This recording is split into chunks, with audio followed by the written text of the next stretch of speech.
تو اس آیت مبارکہ میں تابوت سکینہ کا ذکر ہے۔ پہلے آیت مبارکہ پڑھتے ہیں، اس کا ترجمہ پڑھتے ہیں، اور پھر انشاءاللہ تابوت سکینہ کے بارے میں عرض کرتا ہوں کہ تابوت سکینہ کیا تھا۔ آیت نمبر ہے 248، سورۃ البقرہ ہے، پارہ نمبر 2 ہے، اور آخری رکوع چل رہا ہے۔ وقال لہم، اور ان سے فرمایا، یعنی بنی اسرائیل والوں سے، نبیہم، ان کے نبی نے، ان کے نبی اس وقت حضرت شموئیل علیہ السلام تھے۔ وقال لہم نبیہم، اور ان سے فرمایا ان کے نبی نے، ان آیت ملکہ، بے شک تمہارے بادشاہ کی ایک نشانی ہے، ان یأتیکم التابوت، کہ وہ لے آئے تابوت، فیہ، جس میں سکینۃ، تمہارے دلوں کا سکون ہے، تمہارے دلوں کا چین ہے، من ربکم، تمہارے رب کی طرف سے، وبقیۃ مما ترک آل موسیٰ وآل ہارون، اور جس میں باقی چھوڑی ہوئی چیزیں ہیں حضرت موسیٰ علیہ السلام کی اور حضرت ہارون علیہ السلام کی، تحملہ الملائکہ، اور فرشتے اٹھا کر کے لے کر آئیں گے، ان فی ذالک لآیہ، یہ نشانی ہے، لکم، تمہارے لیے، ان کنتم مؤمنین، اگر تم ایمان والے ہو۔ عزیزانی گرامی قدر، اس آیت مبارکہ میں اللہ رب العزت نے فرمایا، تابوت سکینہ کا ذکر فرمایا۔ تابوت سکینہ ایک تابوت تھا جو اللہ رب العزت نے اپنے پیارے نبی حضرت آدم علیہ نبینا علیہ السلام کو عطا فرمایا۔ اس تابوت میں کیا چیزیں تھیں؟ اس تابوت میں جتنے بھی انبیاء علیہ السلام تشریف لائے، 1,24,000 کم و بیش جتنے انبیاء تھے، ان سارے انبیاء کی تصاویریں موجود تھیں، ان کی اور ان کے گھروں کی تصویریں تھیں۔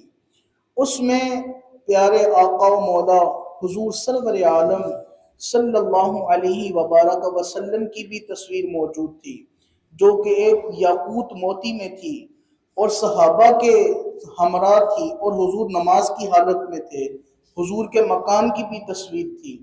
اس میں حضرت موسیٰ علیہ السلام کے تبرکات تھے، تورات حضرت موسیٰ علیہ السلام اس تابوت میں رکھا کرتے تھے، تورات کی چند تختیاں بھی اس تابوت میں تھی، حضرت موسیٰ علیہ السلام کے پاپوش نالین مبارک وہ بھی اس تابوت میں تھے، حضرت ہارون علیہ السلام کا کچھ سامان تھا جس میں آپ کا جبہ، آپ کا عصا مبارک اور چند چیزیں وہ بھی اس تابوت میں موجود تھی۔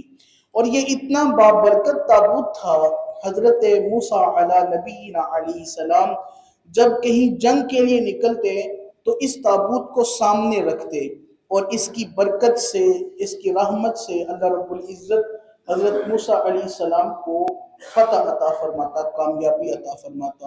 اور اس تابوت میں ایک چیز جو من و سلوہ بنی اسرائیل پر نازل ہوا تھا، اور اس میں جو من ہے جس کو بنے ہوئے بٹیر بھی کہا جاتا ہے ایک روایت میں، اس کی بھی تھوڑی سی مقدار اس تابوت میں موجود تھی۔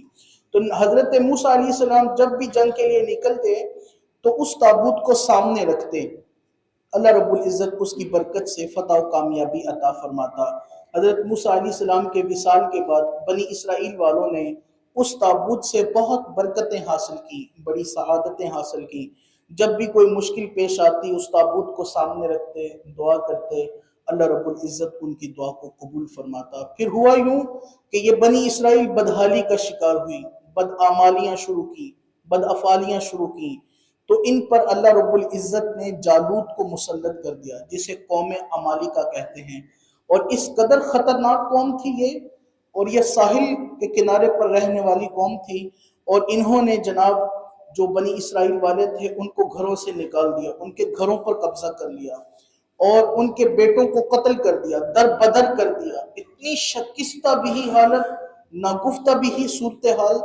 اور پھر وہ جو قوم جالوت تھی، قوم عمالقہ جسے کہا جاتا ہے، وہ تابوت چھینا، اور چھین کر کے وہ اپنے ساتھ لے گئے۔ اب انہوں نے لے جا کر کے اس تابوت کو گندگی اور غلاظت والی جگہ پر پھینک دیا۔ اب دیکھیے، جو تبرکات کی بے حرمتی کرتے ہیں پھر اللہ ان کا حال کیا کرتا ہے۔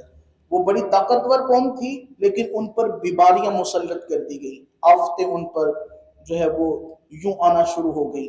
5 بستیاں قوم عمالقہ کی ہلاک ہو گئی۔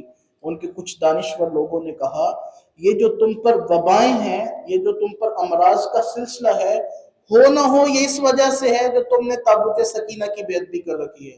ان کی قوم کے سمجھداروں نے فیصلہ کیا، ایک بیل جوتا گیا، ایک گاڑی میں بیل گاڑی بنائی گئی، اس بیل گاڑی پر اس تابوت کو رکھا گیا اور بیلوں کو ہانک دیا گیا، یعنی یوں ہی بے مہار چھوڑ دیا گیا، جدھر چلے جائیں جائیں، جنگل کی طرف نکال دیا۔ اب اللہ رب العزت نے فرشتوں کو مقرر کیا، اب فرشتے اس بیل کو لے کر کے حضرت شموئیل علیہ السلام کے مقرر کرتا اس طالوت بادشاہ کے پاس لے کر آئے۔ وہ جب اس بادشاہ کے پاس لے کر کے آئے، وہ اپنی قوم کے پاس، بنی اسرائیل کے پاس لے کر آئے، تو جب انہوں نے تابوت سکینہ کو دیکھا تو سانس میں سانس آ گئے، روح میں جان آ گئی۔ تو انہوں نے پھر اس تابوت سکینہ کا ادب و احترام کیا، اور اس تابوت سکینہ کے آنے کی برکت سے اور آنے کی وجہ سے انہوں نے حضرت شموئیل علیہ السلام کو بھی تسلیم کیا، اور حضرت شموئیل علیہ السلام کے مقرر کردہ اللہ کی طرف سے جناب طالوت کو بھی جو ہے وہ تسلیم کیا۔ پھر طالوت کی نگرانی میں، طالوت کی سربراہی میں پھر ایک دستہ تیار ہوا، اور اس دستے کو اللہ رب العزت نے کامیابی و کامرانی عطا فرمائی۔ یہ تابوت سکینہ کا ایک پورا واقعہ ہے۔ سامعین گرامی قدر، بات تو مکمل ہو گئی ہے، لیکن ایک دو باتیں فقیر عرض کرنا چاہتا ہے۔ حضرت موسیٰ علی نبینا علیہ السلام کے پاپوش مبارک ہوں تو اللہ ان کو بھی برکت والا بنا دیتا ہے۔ حضرت ہارون علیہ السلام کا عصا مبارک ہو، ڈنڈا ہو، اللہ اس کو بھی برکت والا بنا دیتا ہے۔ ایمان والوں ذرا ایمان سے گواہی دینا، جو مدینے والے آقا کے نالین مبارک ہیں ان کی بات کیا ہوگی، جو مدینے والے آقا کے پاپوش مبارک ہیں ان کی کیا بات ہوگی۔ اور یاد رکھنا، یہ جو ہم ادب کرتے ہیں یہ کوئی اپنے گھڑے ہوئے ادب کے طریقے نہیں ہیں، یہ وہ طریقے ہیں جو خالق کائنات نے قرآن میں سکھائے ہیں۔ یہ تو وہ انداز محبت ہے جو اللہ رب العزت نے ہمیں سکھایا ہے، اور یہ تو ہمیں گٹی میں ملا ہے، ماں کی گود سے ملا ہے۔ اور الحمدللہ سنیو، یہ ادب کرتے رہے ہیں، یہ ادب کرتے رہیں گے، اور تا صبح قیامت اللہ رب العزت کی بارگاہ میں جب حاضر ہوں گے تو سرور کائنات صلی اللہ علیہ وسلم اپنے حبیب کی محبت کے صدقے میں یہ فرمائے گا، گناہگاروں آج میں تمہارے گناہوں کو نہیں دیکھوں گا، میرے محبوب سے محبت کرنے والے ہو جاؤ، پھر حبیب کے صدقے تمہیں بھی بخش دے گا۔ خالق کائنات اللہ عز و جل کی بارگاہ میں دعا کرتے ہیں۔ قرآن تو لوگ پڑھتے ہیں، یقین کیجئے کبھی افسوس ہوتا ہے ان پڑھنے والوں پر بھی کہ پڑھتے ہیں پھر بھی سمجھ نہیں آتی، پھر بھی یہ رموز نہیں کھلتے، پھر بھی یہ انداز محبت ان کے سامنے نہیں آتا۔ اللہ کرے جو پڑھ کر بھی نہیں سمجھتے اللہ ان کو بھی سمجھنے کی توفیق دے۔ اور یا الہ العالمین، جو تو نے ہمیں یہ عشق و محبت عطا فرمایا ہے، الہی تیری بارگاہ میں دعا کرتے ہیں ہمیں اس میں مچلنے کی توفیق عطا فرما، اس میں صحیح معنوں پر حقیقت کے طور پر ہمیں حقیقت ثابت ہونے کی توفیق عطا فرما۔ قرآن مجید کو پڑھنے، پڑھ کر سمجھنے، الہی سمجھ کر عمل کرنے کی توفیق عطا فرما، آمین بجاہ طہ و یاسین۔